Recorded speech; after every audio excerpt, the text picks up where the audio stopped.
Assalamualaikum warahmatullahi wabarakatuh. Waalaikumsalam warahmatullahi wabarakatuh. Bismillahirrahmanirrahim. Alhamdulillah wassalatu wassalamu ala Rasulillah. La haula wala quwwata illa billah. Amma ba'du. Kaum muslimin wal muslimat, Bapak Ibu jamaah Masjid Jami' Ar-Rahman yang dimuliakan Allah Subhanahu wa taala. Alhamdulillah, kita bersyukur kepada Allah bahwa saat ini kita masih menjadi bagian daripada umat atau jamaah yang istiqomah menunaikan ajakan-ajakan Allah Subhanahu wa taala. Tentunya harapan kita yang tinggi dengan kemuliaan bulan suci Ramadan, Allah jaga hubungan baik kita selama bulan suci Ramadan dengan aktivitas ibadah, amal saleh, dan rangkaian kebaikan-kebaikan yang lainnya. Dengan harapan kita yang tinggi, mudah-mudahan segala kebaikan yang ada di bulan suci Ramadan bisa kita manfaatkan sebaik mungkin untuk meraih keridhaan di hadapan Allah Subhanahu wa taala.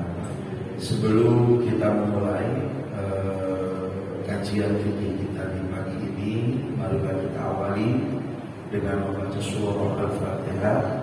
Semoga Allah memberikan kita kelancaran, kemudahan, dan mudah menerima pemahaman ilmu, sehingga ilmu yang kita peroleh diberikan kelancaran untuk diamalkannya, yang semata-mata kita ingin diberkahi oleh Allah Subhanahu wa taala.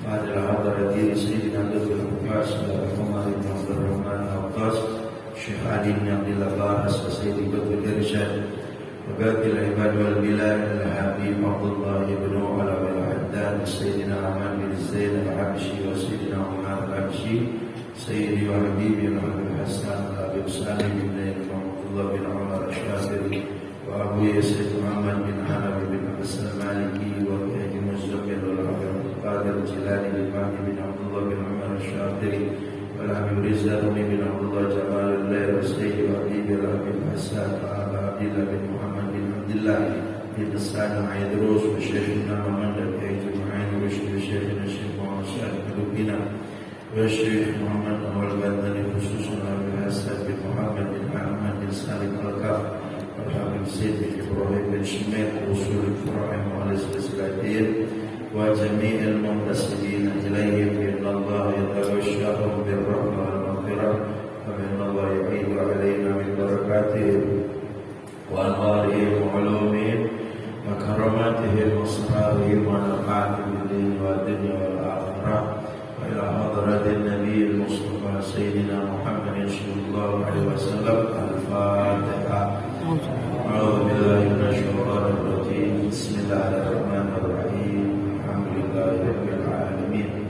Ar-Rahmanir Rahim. Maliki yaumiddin. Iyyaka na'budu wa iyyaka nasta'in. Ihdinas siratal mustaqim. Siratal ladzina an'amta 'alaihim ghairil maghdubi 'alaihim waladdallin. Amin. Bismillahirrahmanirrahim. Qala al-mu'allif rahimahullah ta'ala wa nafa'ana bihi wa madana bi asrari wa a'la alaina min barakati fid darain radhiyallahu anhu ila an qala babu sholatil jumu'ati. Sholatul jumu'atu rak'atani tu'addiyani fil yaumil ma'ruf fi waqtil dhuhr wal mu'tamadu annaha sholatun mustaqillatun wa laysat dhuhran maqsuratan, wa lihada sholatul dhuhri la tughni ma'a imkanil jumu'ati idza lam yadkhil waktu. Bapak sekalian, pada bulan yang lalu telah saya bahas tentang beberapa masalah sholat jamak takdim dan jamak takhir.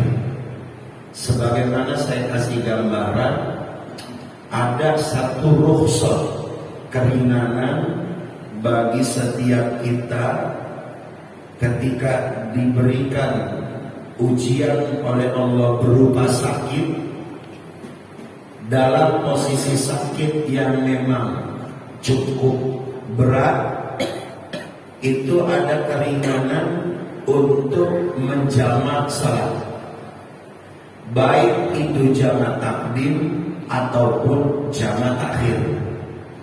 Seumpama ini sakit 1 minggu, berangkat jamaah berat, bangunin badan berat, berwudu pun yang mewudukan anaknya, maka pada saat itu dibolehkan bagi ini anak membantu orang tuanya menjamak sholat yang 2 waktu dilaksanakan pada 1 waktu. Zuhur dipasangkan dengan asar, maghrib dipasangkan dengan isya. Seumpama datang waktu sholat zuhur, ayah kita memang sakitnya parah, kita wudukan ayah kita bisikkan ayah kita, ayah niatin jamak takdim, berarti sholat zuhurnya 4 rakaat, sholat asarnya 4 rakaat. Berarti ketika itu dia dapat keringanan menunaikan dalam menjamak salat, baik itu jamak takdim ataupun jamak takhir. Tapi kalau sakitnya sekelas pusing sedikit atau sakit gigi sedikit, jangan dijamak itu sholat, nggak ada keringanan. Sekiranya kita berangkat jamaah ke masjid masih kuat, nggak ada keringanan menjamak itu sholat.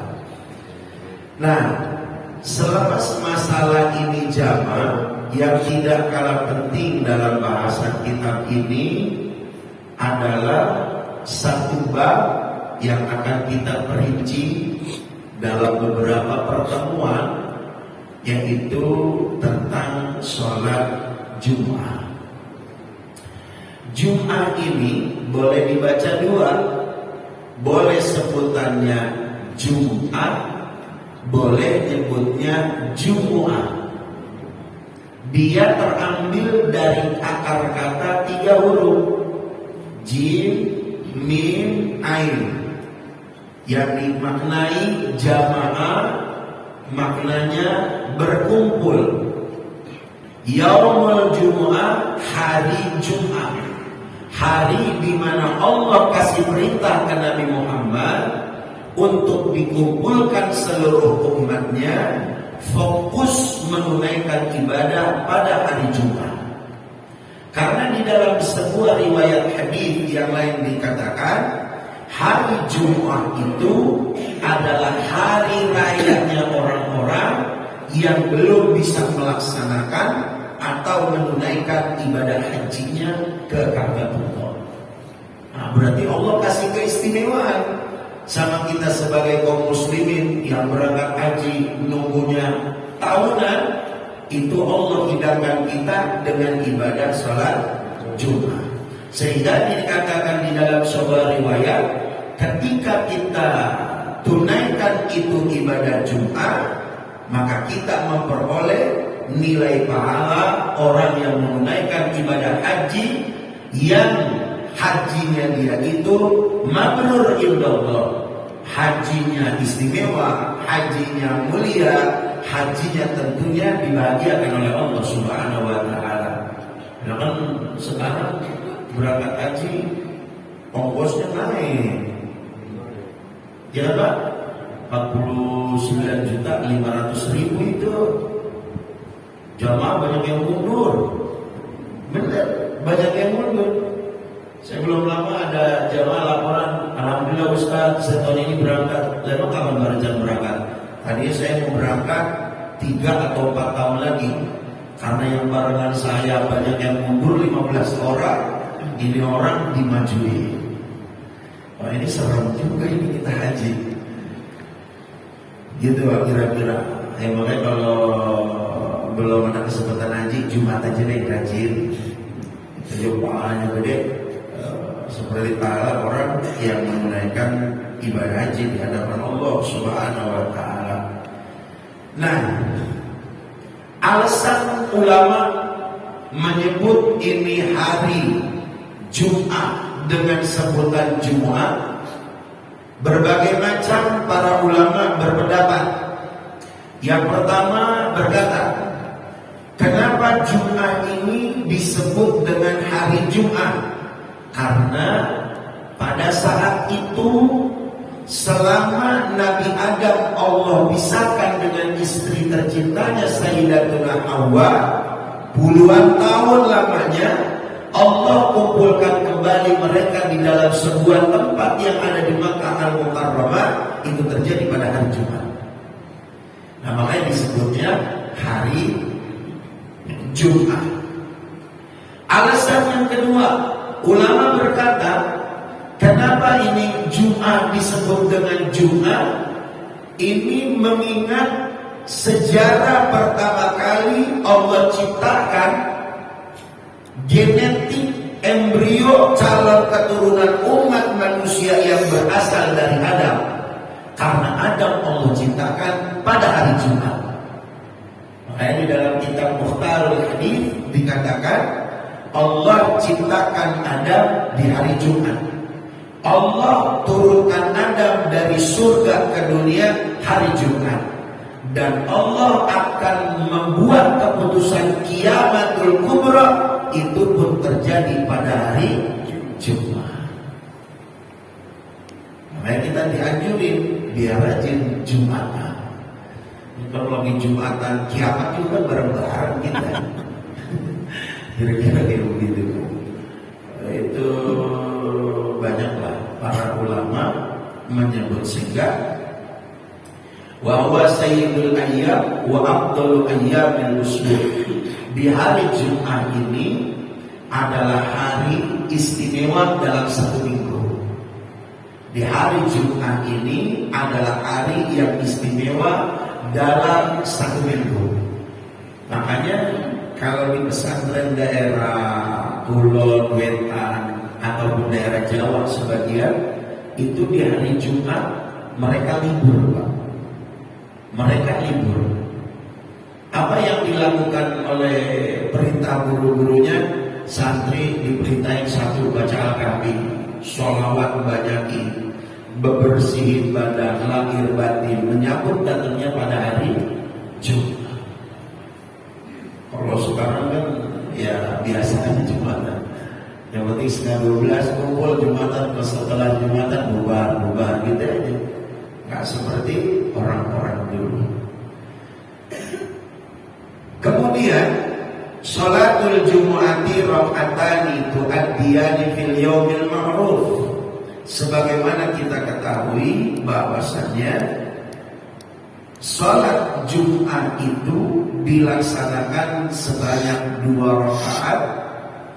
Itu terjadi pada waktu zuhur sebagaimana ditetapkan oleh Allah Subhanahu wa taala. Nah, Jumat ini Allah turunkan perintah selepas Nabi Isra dan Mi'raj. Jadi pada tanggal 27 Rajab disepakati Nabi Isra dan Mi'raj, dapat Rasulullah sampai ke bumi. Disitulah Rasulullah diturunkan perintah untuk menunaikan ibadah Jumat. Tapi Nabi enggak melaksanakan itu Jumat. Nabi diperintah melaksanakan Jumat, tapi Nabi belum bisa melaksanakan ini Jumat. Nah, yang bisa melaksanakan ini Jumat sebagian sahabat Nabi. Sebagian sahabat Nabi, karena posisi Mekah pada waktu itu genting, Pak. Belum ada perintah Allah dalam sebuah ayat, fasda bima tu'maru wa a'rid 'anil jahilin. Ya Muhammad, terang-teranglah kamu di dalam dakwah, ajak saudaramu yang ada di Mekah untuk kembali ke jalanku, kata Allah. Perintah itu belum ada. Maka Nabi mengurungkan menunaikan ibadah Jumat. Sebagian sahabat Nabi sholat Jumatnya diam-diam. Nah, ini terjadi pelaksanaan ibadah Jumat setelah Nabi berhijrah dari kota Mekah menuju kota Madinah. 1 tahun Rasulullah menjelang hijrah ke kota Mekah ke Madinah, itu Nabi enggak melaksanakan ibadah sholat Jumat. Gitu ya Pak. Jadi sebagian sahabat Rasulullah Shallallahu Alaihi Wasallam. Alasan kedua dikata, kenapa Nabi nggak berani terang-terangan dalam melaksanakan ibadah Jumat? Alasannya satu, Rasulullah belum ada perintah. Yang kedua, ini berpengaruh tentang keselamatan nyawa Nabi dan umatnya. Makanya Nabi 13 tahun di Mekah, kalau kata orang Betawi, masih kebingungan Rasulullah. Orang Betawi nyebutnya uring-uringan tuh. Jadi mau melangkah ke depan ribet, belakang ribet, kanan ribet, kiri ribet. Jadi terbatas Rasulullah. Nah, orang-orang yang di sekeliling Nabi sedikit yang meluk agama Islam. Sehingga di Mekah masih didominasi sama orang-orang kafir Quraisy. Tapi ketika ayat turun fasda bima tu'mar wa a'rid 'anil jahilin, disitulah perintah Allah diturunkan ke Nabi Muhammad hijrah dari Mekah ke kota Madinah. Disitulah Nabi di Madinah memiliki pengaruh. Nabi disambut dengan masyarakat Ansar. Nabi dipersilakan menunaikan ibadah sholat berjamaah. Nabi dipersilakan melaksanakan sholat Jumat. Ya sampai sekarang berkah Rasulullah berhijrah dari kota Mekah menuju Madinah. Itu ya Pak. Jadi terus kita nanya, apa sih keutamaan dan keistimewaan orang-orang yang menunaikan ibadah Jumat? Sangat banyak. Sangat banyak. Dan itu tidak bisa dihitung. Di antaranya riwayat hadis yang disampaikan oleh Imam Ahmad bin Hanbal di dalam kitab beliau Musnad Imam Ahmad, dan juga riwayat Imam Tirmidzi. Rasulullah Shallallahu Alaihi Wasallam bersabda, as-salawatul khamsu, salat 5 waktu yang dirawat, wal jumu'atu ilal jumu'ah, ibadah Jumat di minggu ini dirawat ke Jumat berikutnya, wa ramadhanu ila ramadhan, Ramadan tahun ini dirawat ke Ramadan berikutnya, mukaffiratun lima bainahunna, itu salat 5 waktu, salat berjamaah, salat Jumat dan Ramadan yang kita latih di bulan tahun ini adalah bentuk mukaffirat. Mukaffirat itu pelebur, penghancur segala dosa yang kita miliki selama ini di hadapan Allah Subhanahu wa taala. Tapi dikatakan oleh Nabi, idza jutunibatil kabair, selama kita jauhi perbuatan dosa besar kita di hadapan Allah. Bersih Pak. Orang sholat bersih. Sholat 5 waktu dia bersih, sholat Jumat dia bersih, Ramadan wah dia bersih. Karena kita di Ramadan, Masya Allah, manfaatin. Orang yang dapat untung, orang yang manfaatin Ramadan. Orang yang butuh, orang yang cuek sama Ramadan. Maka orang-orang yang beruntung itulah yang mendapatkan nafkah, mendapatkan berkah, mendapatkan ridha daripada Allah Subhanahu wa taala. Hadis yang kedua, Rasulullah bersabda, siapa yang rajin mandi pada hari Jumat, siapa yang rajin mandi pada hari Jumat, atau dia terpaksa mandi karena disentuh sama pasangannya, campur, bukan mandi keramas, mandi basah. Ya Pak. Kalau mandi keramas gak pakai air ya, mandi basah. Jadi kata Nabi, siapa yang mandi di hari Jumat, wanita saja, atau dia disentuh sama pasangannya yang menyebabkan dia mandi janabah, dan siapa di antara umat Nabi semangat menyambut Jumatnya, dia sambut hari Jumatnya sebagai tamu, dia sambut itu Jumatnya, dia merasakan sebagai tuan rumah yang baik, wa masya wa lam yarkab, Dia menuju Masjid Ar-Rahman jalan kaki, nggak pakai motor. Jalan kaki nggak pakai mobil. Kalau saya kalau jalan kaki nggak nyampe. Kalau bapak kan harus jalan kaki. Begitu. Wadana minal imam. Kemudian dia rutin deketin imam salat. Dia deketin itu al-khatib. Fastama'a wa lam yalbu. Khatib lagi berkhutbah, dia dengerin. Mau ngerti, mau nggak ngerti, didengerin sama dia. Pakai bahasa Arab, pakai bahasa Indonesia, dia ngerti. Pokoknya didengerin sama dia. Kata Nabi, kana lau bi kulli khutbah. Maka setiap langkah yang dia lakukan dari rumah menuju masjid, amalu sanatin, ajur siyamiya wa qiyamiya. Dia memperoleh satu amalan dalam 1 tahun.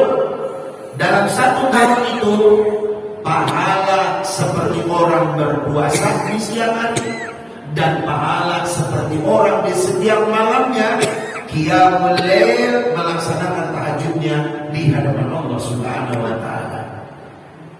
Itu doang tuh Pak. Kita nggak ada tampang semua rajin tahajud. Nah, ini Jumat dah kita rawat. Rajin kita merawat sholat Jumat.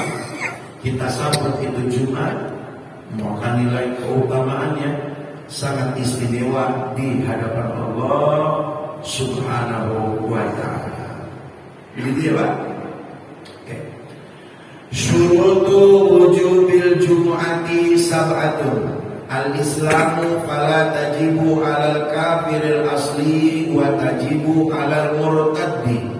Fayabdi adzuran ila raja'a ilal islami. Syarat wajib menunaikan ibadah Jumat yang pertama beragama Islam. Orang kafir nggak wajib Jumatan. Khilaf ulama yang disepakati bahwa bagaimana nasib orang yang murtad keluar dari agama Islam. Orang yang keluar dari agama Islam, dia perintah Tuhan berupa ajakan dan juga larangan tetap mengena buat dia. Sholat 5 waktu bagi murtad wajib. Puasa Ramadan bagi si murtad wajib. Sholat Jumat bagi si murtad wajib. Sekalipun ini murtad sholat, sholatnya tidak sah. Sekalipun ini murtad puasa Ramadannya tidak sah. Karena dia murtad keluar daripada agama Islam. Nah seumpama di hari Jumat murtadnya udah 10 tahun. Hari Jumat pada subuh dia dapat hidayah dari Allah. Dia meluk agama Islam. Maka ketika dia meluk agama Islam, pada Jumat itu dia wajib menunaikan ibadah Jumat. Yang kedua, ibadah dia yang selama 10 tahun. Sholat Jumatnya, sholat 5 waktunya, puasa Ramadannya, zakat fitrahnya, itu semua wajib dibayar. Itu hukumnya bagi pribadi yang irtidad, yang keluar daripada agama Islam. Wal'iyadu billah min dzalik. Kedua, al-bulugh. Syarat wajib Jumat itu balik. Berarti bocah kecil gak wajib Jumatan. Anak kecil gak wajib Jumatan. Tapi kalau ada anak kecil SD kelas 1, kelas 2, kelas 3 yang belum akil, yang belum balik, tapi dia akil, statusnya mumayyiz, ikut ibadah Jumat, sholat Jumat biasa. Sholat Jumat biasa, tapi dia tidak bisa mensahkan sholat Jumat. Gitu ya Pak, nanti ada kata-katanya di bawah saya sampaikan. Ketiga, al-aqlu. Yang sembahyang Jumat harus punya akal. Artinya akalnya masih berfungsi, daya ingatnya masih kuat. Kalau akal doang ada, daya ingatnya kagak ada, gak wajib Jumatan.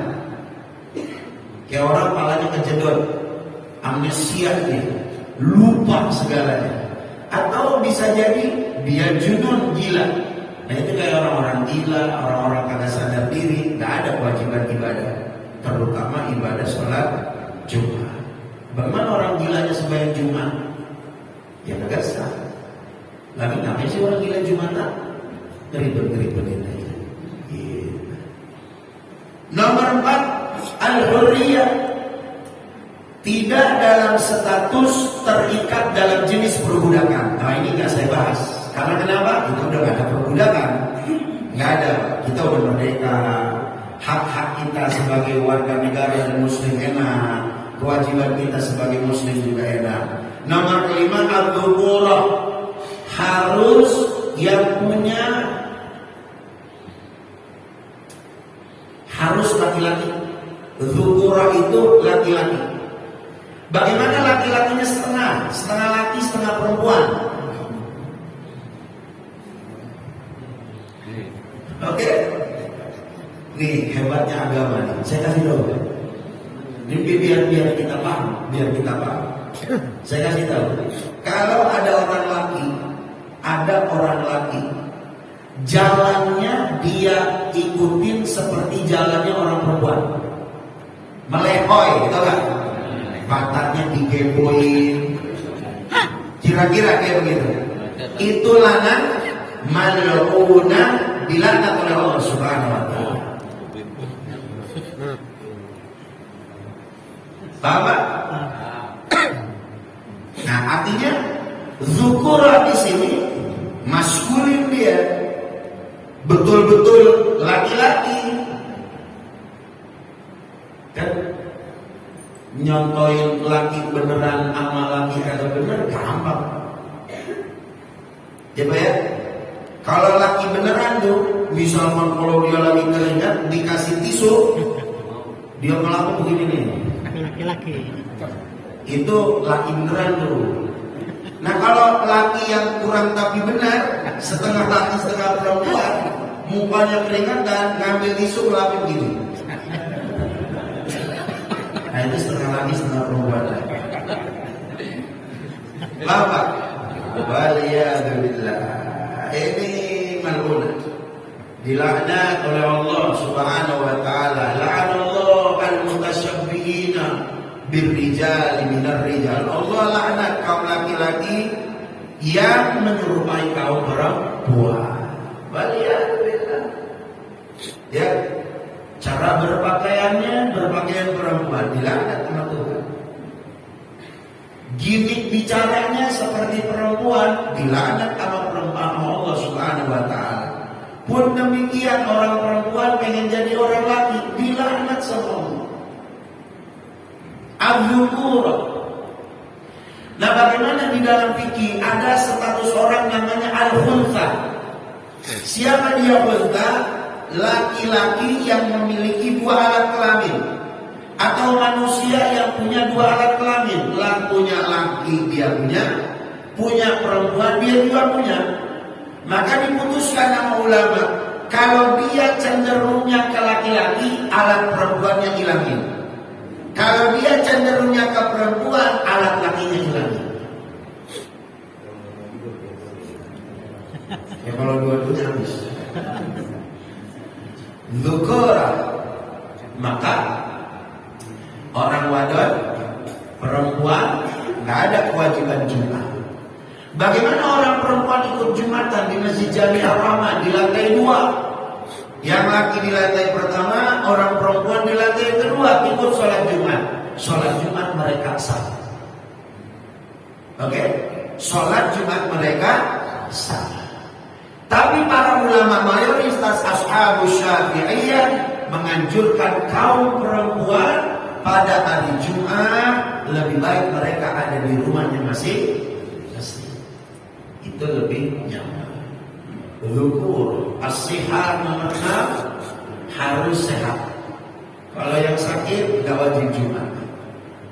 Sakit yang sekiranya bisa menyulitkan dia hadir ke masjid untuk menunaikan ibadah Jumat. Paham ya Pak ya? Nah, kita jelasin yang terakhir saya sampaikan. Nomor 7, syarat wajib Jumat itu muslimnya ini harus punya status al-iqamah.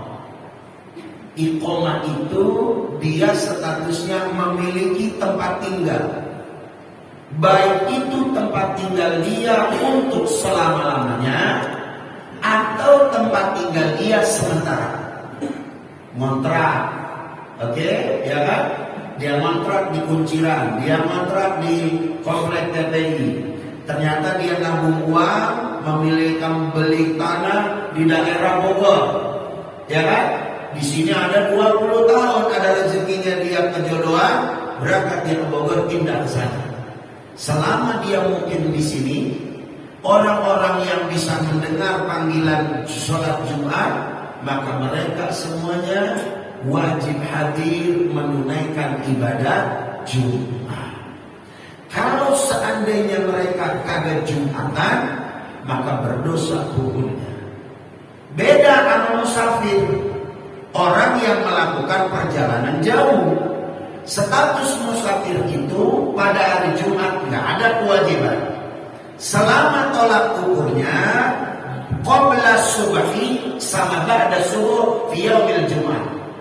Kalau dia melakukan musafir di hari Jumat sebelum waktu subuh 3:30 dia mudik pulang kemana? Ke Madura, ya kan?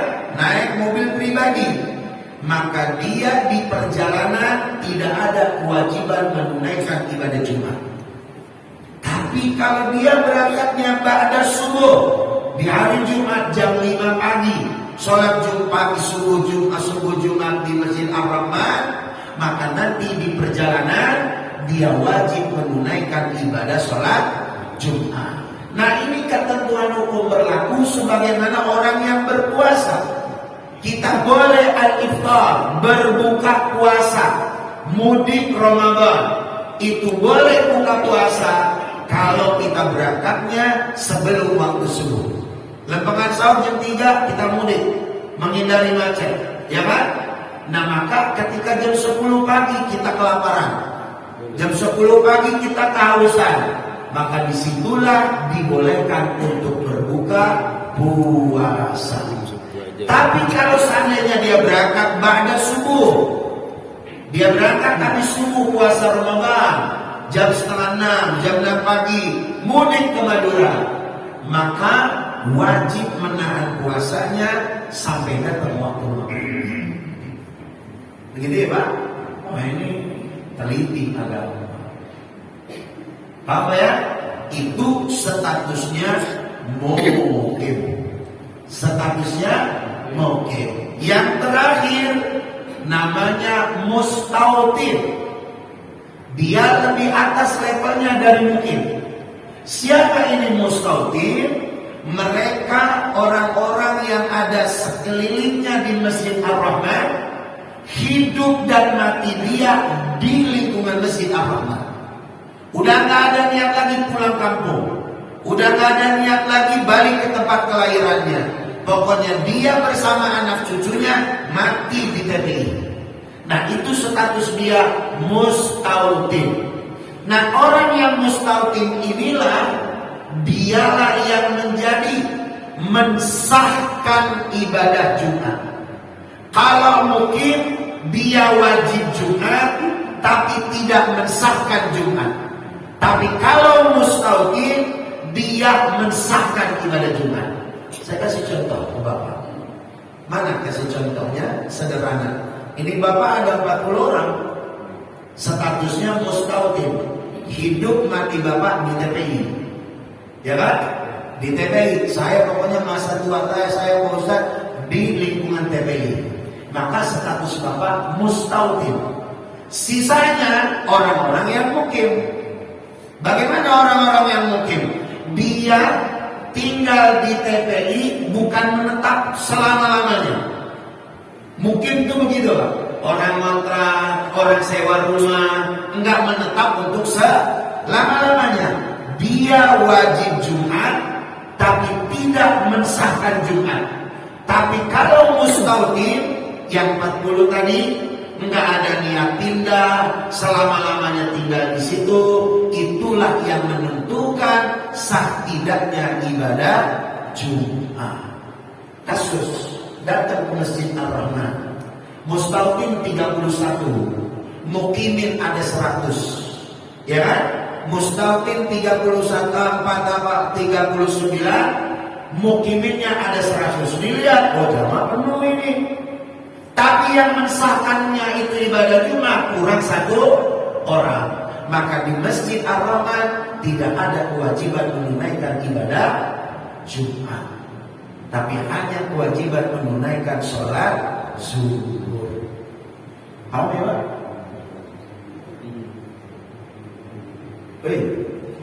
Ya, ini mau subuh puasa, subuh kagak puasa, mau banget. Paham ya Pak? Baik, kayak saya buka. Silakan yang mau bertanya.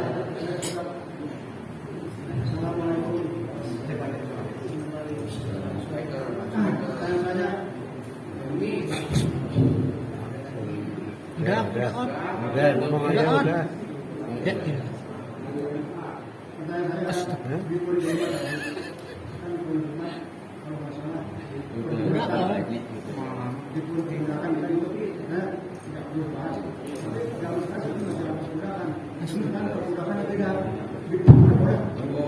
Jabatan dan kerjaan karena masih banyak seperti untuk orang kerja ya ada pada saat lima tidak ada kesempatan selama perusahaan itu lima itu bagaimana? Dimaksud hurriyah kemerdekaan yang di sini Pak, status kita laki-laki yang merdeka yang tidak terikat sama jenis perbudakan. Jenis perbudakan gitu, gini nih. Fisik kita dikuasai sama Tuhan kita. Lahir batin kita dikuasai sama Tuhan kita. Budak itu nggak digaji. Budak itu nggak digaji. Budak gimana perjanjian sama Tuannya. Nah zaman sekarang nggak ada jenis perbudakan model kayak begitu. Cuman kalau misalkan perbudakan yang diistilahkan Pak Haji, ya itu lebih serem sama di zaman Nabi. Jadi di zaman Nabi ada jenis perbudakan, lahir batin ini seseorang dikuasai sama tuannya. Saking dikuasainya Pak, itu budak boleh dibunuh. Budak boleh dibunuh. Nah ini yang mirip-mirip sebenarnya bukan budak zaman sekarang. Namanya khodim. Khodim itu ya pembantu. Pembantu diperlakukan layaknya seperti budak.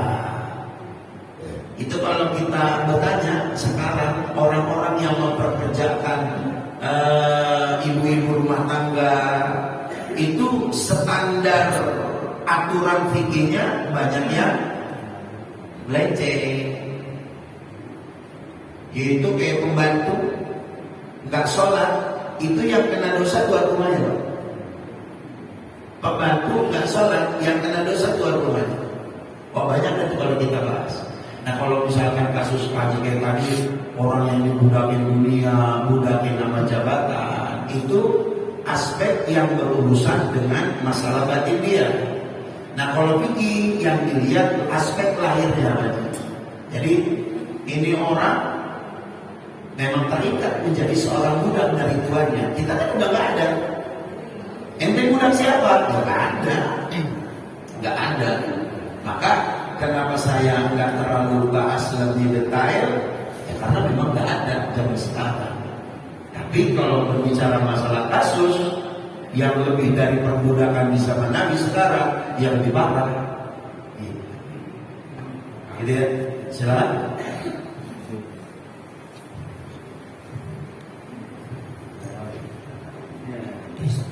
Assalamualaikum warahmatullahi wabarakatuh.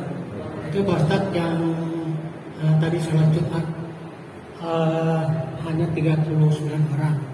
Jadi karena kurang dari 39 tadi ya. Terus tadi Ustadz bilang tidak wajib untuk sholat Jumat. Ya. Lalu bagaimana kalau kan ada statement bilang kalau 3 kali tidak sholat Jumat maka dianggapnya kafir. Ya kan itu ya, itu sering kita selalu dengar. Nah, itu bagaimana Pak Ustaz? kebetulan misalnya oke lah di komplek ini halaman mungkin bisa lebih dari 39 ya tadi disebut al-mutawkin tadi ya.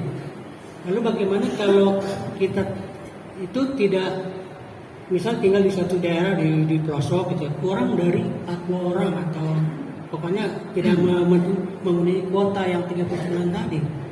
Nah kembali ke yang tadi kalau 3 kali nggak sholat Jumat yang kafir itu bagaimana jadinya puasa? Sementara kita pengen nggak disebut kafir gitu. Mohon penjelasan Mas. Terima kasih. Begini Pak, sederhana saya sampaikan. Kalau di Masjid Jami Ar-Rahman ini nggak memenuhi syarat kuota sahnya ibadah Jumat, maka Bapak masih ada kewajiban menunaikan ibadah Jumat, enggak menunaikan ibadah Jumat di tempat yang lain. Paham Pak?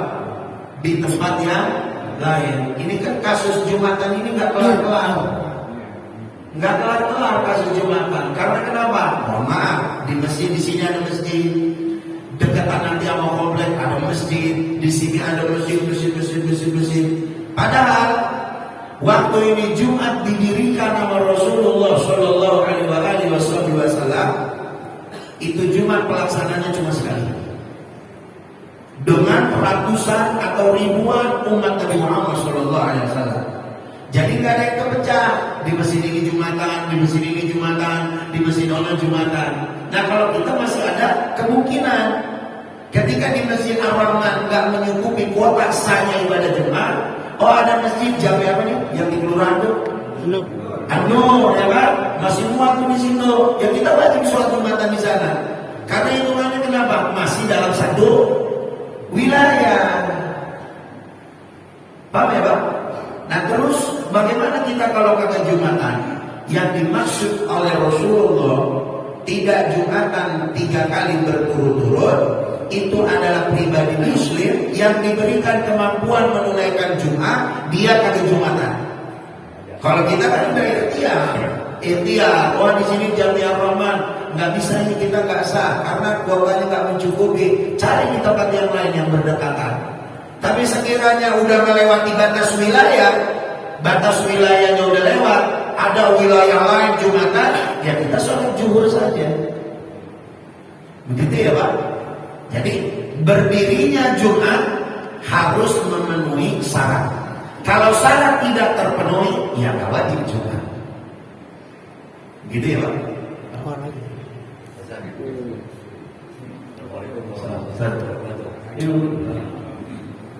Jumat yang panjang bisa. Yang saya tanyakan adalah Ini kan ada teh ini. Sabar betul. Ya. ketika syarat itu terpenuhi seperti orang yang bermukim bercukup kita mengadakan sholat Jumat sah seperti itu. Nah lalu bagaimana dengan imam dan khotib? Yang sebaiknya itu khotib atau imam dilakukan oleh orang yang bermukim atau kita undang dari luar yang lebih sesat. Satu. Yang kedua, kalau pahala Jumat sama saja kita menjalankan ibadah haji, itu kan bagi kaum laki-laki. Lalu bagaimana dengan kaum wanita yang seyogianya lebih bagus di rumah? Bagaimana mereka untuk mendapatkan pahala seperti mereka ibadah haji? Terima kasih. Ya. Teknis kita melakukan ibadah Jumat ini, yang saya mau sampaikan gini Pak, khotib dan imam sholat itu satu paket. Khotib dan imam sholat itu satu paket. Sampai ada kaidah berkata, man yahtubu fahuwal imam. Siapa yang dia berkhutbah, maka dia imam sholatnya. Siapa yang berkhutbah, maka dia imam sholatnya. Nah jadi pertanyaan kita, yang jadi khotib ini, yang bagus orang yang mustautin di situ wilayah, atau orang-orang yang ada di wilayah masjid itu. Standar ukurannya enggak seperti itu. Yang menjadi standar ukurannya itu adalah khotib ini menguasai kaidah-kaidah berkhutbah. Oke, kalau orang-orang kita yang ada di sekelilingan masjid, dia mumpuni, pengetahuannya bagus, ya kan? Terus cara berkhutbahnya sesuai dengan sunnah Nabi Muhammad, pergunakan tenaga dia untuk menghidupkan masjid dalam khutbah Jumat. Tapi ketika kita individu khotibnya ini kita kurang, kita masih memerlukan tenaga orang luar sana, dan keduanya juga untuk jalinan silaturahim dari satu masjid ke masjid yang lain, nggak masalah. Selama di masjid itu yang mustautin mencuri. Gitu ya Pak? Ya artinya khotib dia datang kemari, kayak saya orang Pondok Cabe, datang kemari, saya ada kewajiban Jumat, tapi saya tidak mensahkan Jumat. Oke ya? Saya wajib Jumat, tapi saya nggak ada mensahkan Jumat. Tapi bapak-bapak yang hadir, ketika khotib berkhutbah rukun khutbah yang 5, khutbah pertama, khutbah kedua, itu wajib didengar. Masalah yang lebih pelik lagi, dari 40 orang di pas-pasan mustautin, khotib khutbah, ini ada satu orang jamaah tidur, dia tidur nggak dengar khotib berkhutbah, itu Jumatannya tidak sah.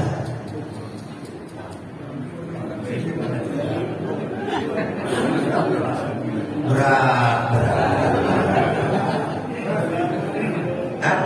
Ya apalagi di masjid kan di AC puasa lagi, pulas kita.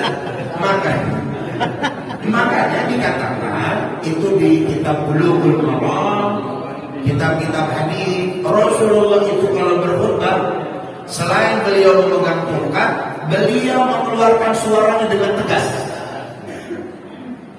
Khotib itu dari khotbah, mengkhitob. Mengkhitob itu artinya apa? Menasihati langsung dalam program at-targhib wa tarhib, ngasih kabar gembira dan kabar peringatan. Nggak ada dia pelantar lete, dia tegas. Rasulullah kalau khotib mukanya sampai merah. Saking apa? At-tahrid lil mu'min, diajak kaum muslimin supaya benar-benar menghidupkan agama Allah. Makanya Nabi kalau khotib berkhutbah jangan ada yang pulas, melotot semua, dilihatin. Dan kalau kita di sini khotib model-model, dia kan ada yang khotib tegas, ada yang khotib sedang, ada yang khotibnya lemes. Nah itu yang lemes perhatiin terus. Kalau khotibnya lemes, saya khawatir jamaahnya juga lemes. Antum itu. Itu yang paling penting, Pak. Gitu ya, Pak. Bukan suaranya keras juga. Artinya di dalam berkhutbah dia tegas. Dia di dalam berkhutbah dia tegas. Kamu memberitahu amar ma'ruf dan nahi munkar. Begitu ya, Ustaz? Nah, maka kalau kaum ibu yang enggak menunaikan ibadah Jumat, kaum ibu yang enggak menunaikan ibadah Jumat, maka dia ada kesunahan ihya'ul laili wal yaum al-jumu'ah, hidupkan waktu malam Jumat dan hari Jumat beribadah kepada Allah Subhanahu wa taala.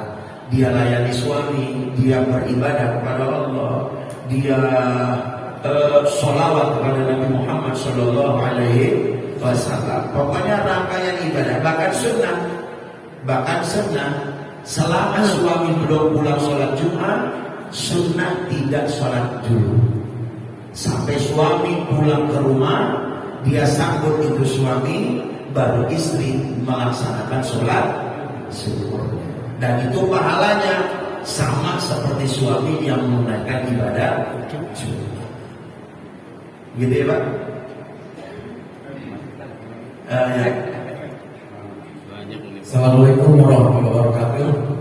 Mari Ustaz, ini saya bertanya kepada Bapak Besar, khususnya di Jakarta atau Tangerang Bekasi. Itu yang jadi jemaah adalah karyawan yang kerja di gedung-gedung, di hotel-hotel atau departemen. Bahkan di situ mungkin tidak dikatakan mukimin atau mustahidin. Kebanyakan yang jemaah adalah para karyawan, mungkin di kantor atau hotel atau apartemen. Bahkan di situ Ustadz yang dijadikan tempat adalah katakan basement gitu kan, atau parkiran gitu. Yang saya tanyakan, semua jemaah bukan mukimin atau mustahidin, atau mungkin mustahidin katakan berapa orang itu. Pertanyaannya, gimana itu pelaksanaan itu? Satu, terima kasih Pak. Ya. Ini kasus-kasus yang terjadi pada ini kan namanya Pak, kalau di fikih itu namanya al-fiqhul mu'asirah, namanya tuh fikih moderat, fikih kontemporer. Itu ada satu ulama yang nulis ini kitab namanya Profesor Dr. Wahbah Az-Zuhaili. Beliau ini asli orang Suriah, wafatnya di Libanon, guru besar. Kitab yang beliau tulis itu banyak, bahkan ulama memuji beliau sebagai Imam Nawawinya zaman sekarang. Nah, orang-orang yang menunaikan ibadah Jumat di basement atau di parkiran, yang saya jawab pertama tuh gini, kewajiban Jumat itu enggak mesti di masjid. Oke Pak, melaksanakan Jumat itu bukan syarat harus di masjid. Makanya saya sering singgung, orang bangun masjid bukan berarti harus membuka Jumatan. Ini banyak yang salah kaprah. Siapa yang buka masjid, bangun masjid, pasti dia sholat Jumatan. Enggak begitu. Makanya di zaman Nabi ada istilah masjid jami'.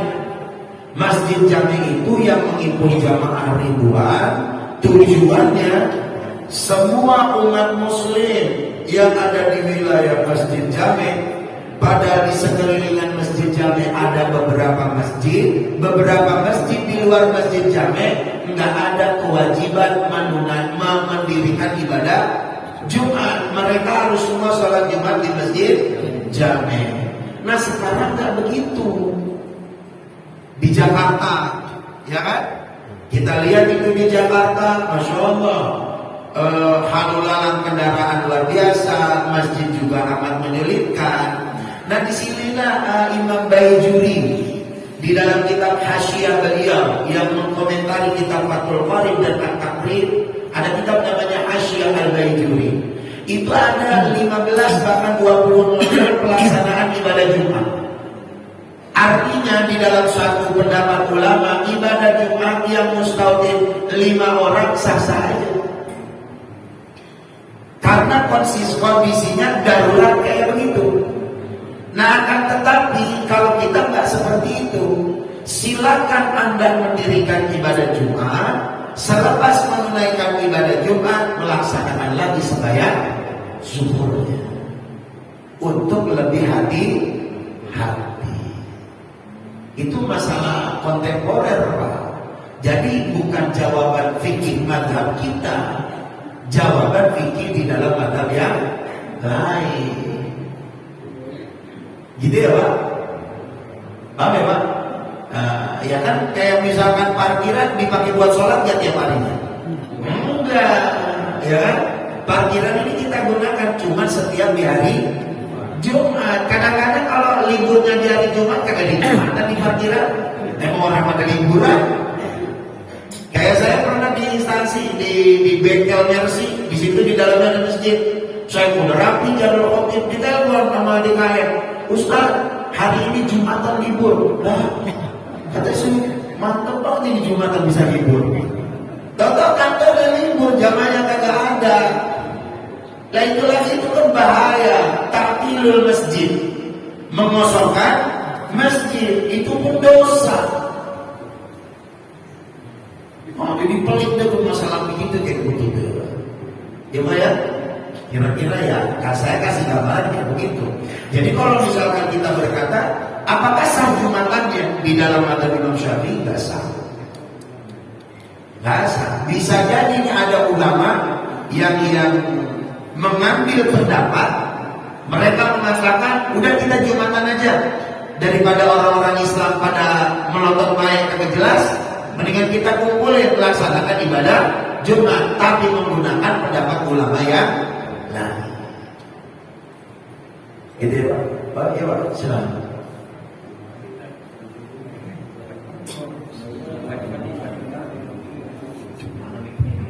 Ini mulut saya mulai pahit ini. Tenang, ada kopi gayo. Kita beberapa tahun yang lalu kan kita kena musibah COVID. Jadi sampai sekarang masih ada kronik-kronik, ada pendapat begini. Dan kita pada saat itu kan kita tidak melaksanakan sholat Jumat, ini sampai 4 kali. Tapi persoalannya yang kawan ada pendapat kita keliru karena masalahnya di sebelah kita ada orang sholat Jumat. Jadi kita gimana? Apakah kita pindah sholat atau bagaimana? Ini karena kita waktu itu kan mengikuti pemerintah.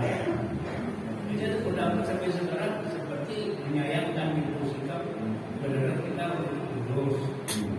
Jadi maksud saya apakah kita wajib pindah sholat? Ada sebelah mana? Kita juga bapaknya di sini. Mungkin itu ya kan bahasanya apakah kita wajib pindah? Sedangkan kita belum sholat. Oh ya. Gini Pak, kita sampaikan ulama-ulama kita yang di pusat pemerintahan, yang dibentuk dalam organisasi MUI, Majelis Ulama Indo, itu semua beliau menggunakan kaidah menghindari hal-hal yang memadorotkan buat diri kita, itu lebih diutamakan dibanding kita mementingkan kemaslahatan. Saya kasih contoh, lagi genting COVID 3 tahun yang lalu, diimbau sama MUI, itu instruksi pemerintah karena musyawarah sama para ulama. Ini bagaimana nih? Kata pemerintah, kata ulama, wah ini statusnya bahaya. Statusnya bahaya. Maka diberikan imbauan secara menyeluruh karena sifatnya umum untuk negara kita Indonesia. Siapa yang di saat itu setia dengan MUI? Pengertian setia dengan MUI itu dia sam'an wa ta'ah. Hari ini gak wajib Jumat, minggu depan gak wajib Jumat, maka tidak ada ketentuan dosa buat kita. Oke Pak? Nggak ada ketentuan dosa buat kita. Nah, pas setelah ada imbauan, tahu-tahu tetangga kita Jumatan, bener nggak? Itu umat yang badar. Bahwa apa yang ada jamaah ngomong, Ustaz kalau saya kagak Jumatan gak enak banget ini Ustaz. Ya silakan, nggak masalah. Bapak nggak Jumatan nggak berdosa. Atau pendapat ulama yang nomor kedua berkata, bisa jadi MUI pusat berkata kayak begitu karena mereka orang-orang di sekelilingnya itu terdapat dengan COVID yang mewabah. Tapi daerah-daerah yang lain kan kadar COVID-nya rendah, ngikutin standar yang telah diatur sama pemerintah. Ya silakan kirim Jumat. Tapi secara umum mereka memberikan pemberitahuan tidak wajib menggunakan ibadah Jumat. Perlu Bapak garis bawahi, ulama berkata pakai kaidah, makai ilmu. Makanya orang awam kayak kita cukup iya aja udah. Kata ulama kita A, udah iya aja. Kata ulama kita B, iya aja. Udah selesai. Jangan ngomong apa sih? Kalau kita nggak boleh sekali Jumat, kopi-kopi segala, kan urusan mati Allah itu urusannya. Iya. Saya juga tahu itu mah. Tapi kan ada aturan khususnya. Begitu ya Pak Haji? Jadi yang kemarin COVID kagak Jumatan, jangan kepikiran. Jadi dapat gratisan dari malaikat. Gitu ya. Aman, gak usah khawatir Pak, gak usah khawatir. Bapak harus berterima kasih sama jasa para ulama. Ini kayak besok nih, masalah zakat fitrah. Kan ada dua pendapat. Fitrah wajib pakai beras. Oke. Yang fitrah pakai duit nggak sah. Itu ada yang tasyadud. Artinya dia ngeluarin fatwa pendapat emang keras luar biasa, tegas. Tapi nggak begitu. Kata ulama yang lain berkata, sasaran zakat itu memanfaatkan harta-harta kaum muslimin, baik fitrah ataupun mal. Kalau ini misalkan bentukannya dikasih beras doangan itu mustahil, duitnya kagak ada, dia masa pakai apa? Disangrai. Coba ya. Asas manfaat. Itulah hebatnya ulama itu begitu, Pak. Paham ya, Pak? Jadi kalau misalkan Bapak, Ustaz, saya zakat fitrah pakai beras saja, silakan. Bapak yang mau pakai uang, silakan. Kata Imam Abu Hanifah, yang pakai uang itu adalah buat manfaat kaum muslimin. Bayangin sama kita. Kalau misalkan semua beras, satu tumpukan yang banyak itu, ini sampai sekarang dari tahun ke tahun zakat fitrah nggak pernah urusannya. Justru yang saya tegasin ke Bapak, siapa yang disebut amilin? Oke? Siapa yang disebut amilin? Yang kedua, jatah amilin nggak boleh lebih besar bagiannya dibanding fuqara dan masakin. Saya kasusnya begitu mulu. Fuqara masakin dapat beras 10 liter, uangnya 260.000. Tapi amilin berasnya 10 liter, uangnya 500.000. Lah kata saya, yang miskin yang siapa? Kalau amilin miskin nggak masalah. Gitu ya Pak? Oh itu kejadian luar biasa. Maka saya himbau, Bapak tinggal tanya. Ya kita ini udah punya standar lah. Ada MUI kunciran, MUI semua kan MUI. Tinggal tanya. Pasti pendapat mereka mengatakan 2. Bagaimana Ustaz saya kalau zakat fitrah pakai 2? Boleh. Zakat saya pakai beras makanan pokok saya? Boleh. Zakat makanan sebulan? Ya udah selesai. Gak usah dipendin gitu. Yang penting Bapak zakat. Ya, masing-masing punya dalil. Apa wajib? Siapa? Udah selesai. Oh iya.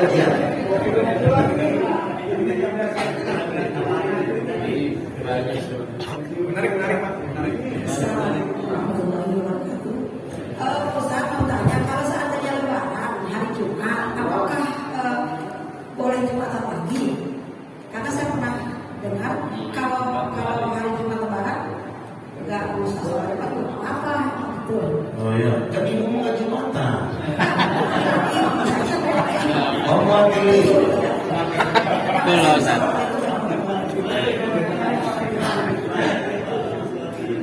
Dulu pernah kejadian lebaran di hari Jumat.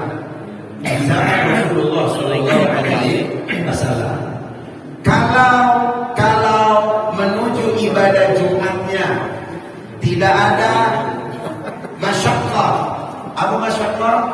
Kesulitan mengumpulkan jamaah, maka Jumatan kagak wajib.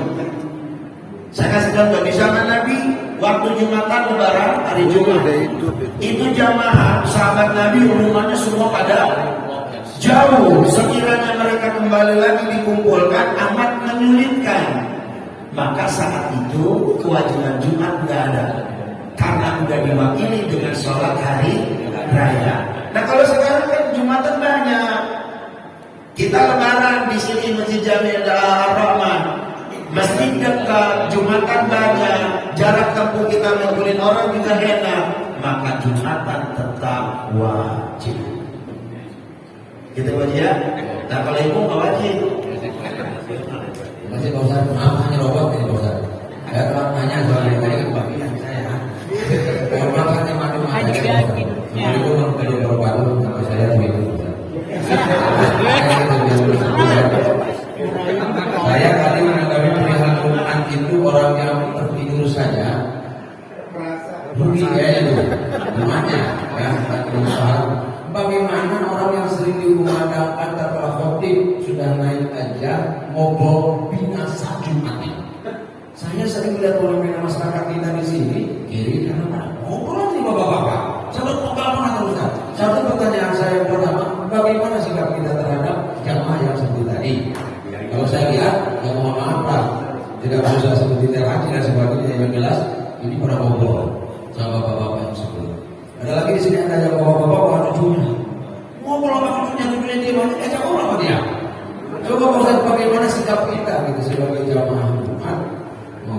banyak bocornya. masa itu Banyak. ini sekali itu Ustaz. Nah sekian saja pertanyaan saya, walaupun telat, mudah-mudahan ini ada hikmahnya bagi semua jemaah dan sadar kalau Jumat kita itu tidak boleh melakukan hal yang Ustaz bilang tadi, ngobrol binasa Jumatnya. Bila kita berkomunikasi, wassalamualaikum warahmatullahi wabarakatuh. Sekali Pak Ustaz menanyakan tentang musafir yang diperbolehkan berbuka puasa jam 10 pagi tadi. Itu minimal jarak tempuh perjalanannya berapa kilometer? 80 kilo. Berapa ya Ustaz?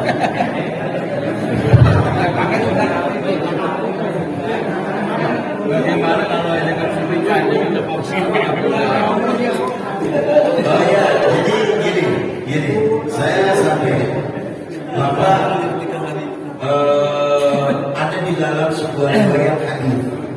Ini yang dipakai sama ulama Nusantara kita.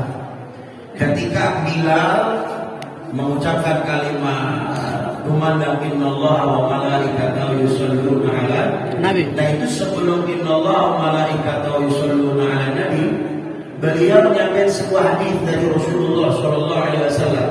Beliau katakan an Abi Hurairah anna Rasulullah sallallahu alaihi wasallam qala idza shahida al-khatib 'ala al-minbar thumma yakhutubu fala yatahaddath wa man yatahaddath ahadukum faqad lagha wa man lagha fala jum'ata la ansitu wasma'u ibadallah la'allakum turhamun. Itu kalau kita terjemahin itu begini. Rasulullah bersabda, ini sebelum khatib naik. Rasulullah bersabda, diriwayatkan dari Abu Hurairah, ketika nanti khatib mau naik ke mimbar, hendak mengumandangkan khutbahnya terhadap kalian semua, fala yatahaddatsu ahadukum. Kalian yang hadir jangan ada yang ngobrol. Kalian yang hadir jangan ada yang bercanda. Ansitu, diam semuanya. Kalau di antara kalian ngobrol, wa may yatahaddatsu ahadukum, khatib lagi mengumandangkan khutbah, kalian mengobrol, fala jum'atalah. Nah yang dimaksud oleh ulama fala jum'atalah, Jumatnya dia sah, pahala Jumatnya enggak ada. Bapak, Jumatnya sah, pahala Jumatnya enggak ada. Nah itu kalau saran saya, ketika Bilal kayak begitu, bacain terjemahan bahasa Indonesianya. Gitu ya Pak. Jadi Bilal berdiri ngadep jamaah. Woi, dengerin nih, dengerin. Nggak masalah. Dengerin nih semua jamaah. Nanti khatib mau naik. Itu bahasa hadis Rasulullah Sallallahu Alaihi Wasallam. Nah selepas memandangin hadis, baru innallaha wa malaikatahu yusholluna 'alan sampai selesai. Nah kan yang kayak begitu hilang kan? Nggak ada. Saya nemuin itu masjid, cuman beberapa masjid saya khotib Jumat. Itu kayak penyerahan tongkat apa segala, itu ada teknisnya. Begitu ya Pak? Oh ini kemarin yang ajak saya ya? Ini. Dek, nggak dapat pahalanya loh. Jawaban tadi aja. Pulang kampung kayak tadi. Kalau yang pulang kampung, Bapak nggak mesti mengukur jarak. Ngelewati batas kampung udah boleh. Misalkan ini kan Kota Tangerang nih. Batasnya kemana? Ke Tangerang Selatan. Di sini dia bilang di Tangerang Selatan sampai ke rest area makanya sih ya nggak masalah. Lu apa makan musafir? Makanya lu berangkatnya jam 10. Tapi ketika ulama ditanya si musafir ini bagusan puasa atau tidak? Kalau sekiranya puasa, bagusnya dia berpuasa. Kalau dia nggak berpuasa, tidak berdosa. Lebih bayar. Wajib bayar. Enakan puasa tadi. Jam 10 pagi tadi. Ya, Bayar. Yang jam 10 pagi. gitu ya. Mudah-mudahan manfaat. Awal.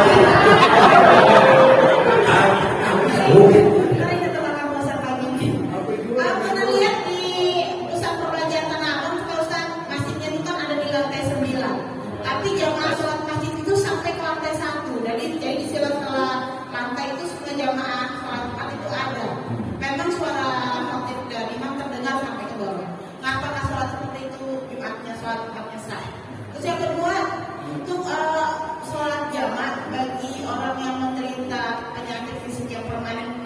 kecil sampai tua masih mengalami sakit, apakah boleh sholatnya selalu berjamaah?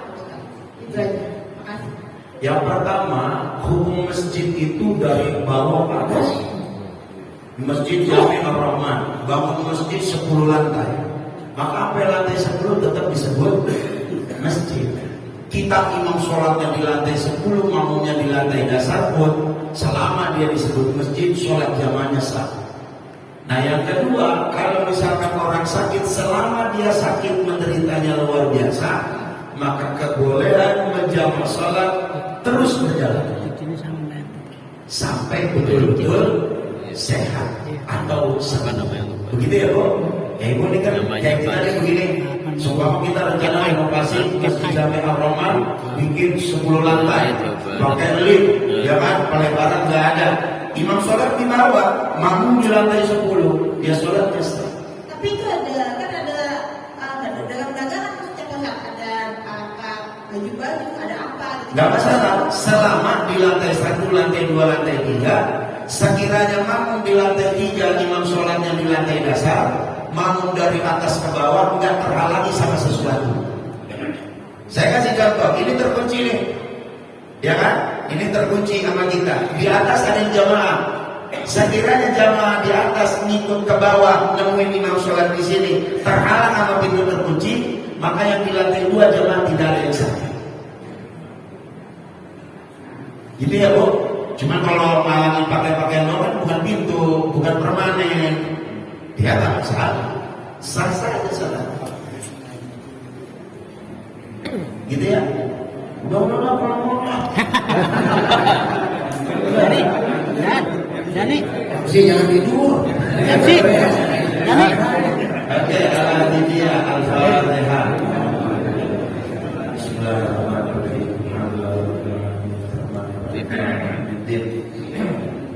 Iya karena berdua ya mustaqim dan shiratal mustaqim shiratal ladzina an'amta 'alaihim ghairil maghdubi 'alaihim waladdallin.